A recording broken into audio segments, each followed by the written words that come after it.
நமது பலம் என்பது ஒற்றைத்தன்மை அல்ல, பன்முகத்தன்மையே. அந்த பன்முகத்தன்மை காக்கப்படுவதே இந்தியாவை காக்கும் என முதலமைச்சர் மு.க.ஸ்டாலின் தெரிவித்துள்ளார்.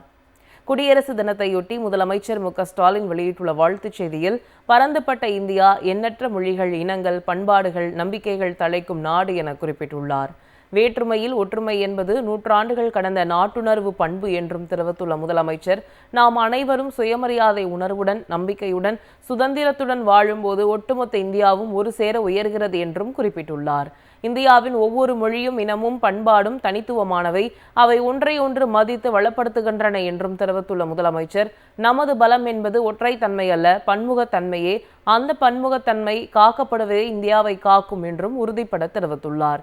பன்முகத்தன்மை கொண்ட இந்தியாவை போற்றுவோம் என பெருமிதத்துடன் தனது மனமார்ந்த குடியரசு தின நல்வாழ்த்துக்களையும் முதலமைச்சர் தெரிவித்துக் கொண்டுள்ளார்.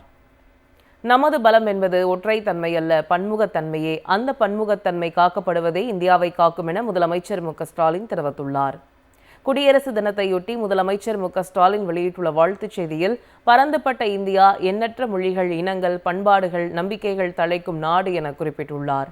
வேற்றுமையில் ஒற்றுமை என்பது நூற்றாண்டுகள் கடந்த நாட்டுணர்வு பண்பு என்றும் தெரிவித்துள்ள முதலமைச்சர், நாம் அனைவரும் சுயமரியாதை உணர்வுடன், நம்பிக்கையுடன், சுதந்திரத்துடன் வாழும்போது ஒட்டுமொத்த இந்தியாவும் ஒரு சேர உயர்கிறது என்றும் குறிப்பிட்டுள்ளார்.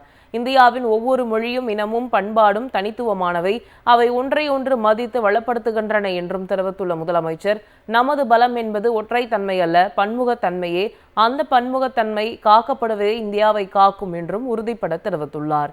பன்முகத்தன்மை கொண்ட இந்தியாவை போற்றுவோம் என பெருமிதத்துடன் தனது மனமார்ந்த குடியரசு தின நல்வாழ்த்துக்களையும் முதலமைச்சர் தெரிவித்துக் கொண்டுள்ளார்.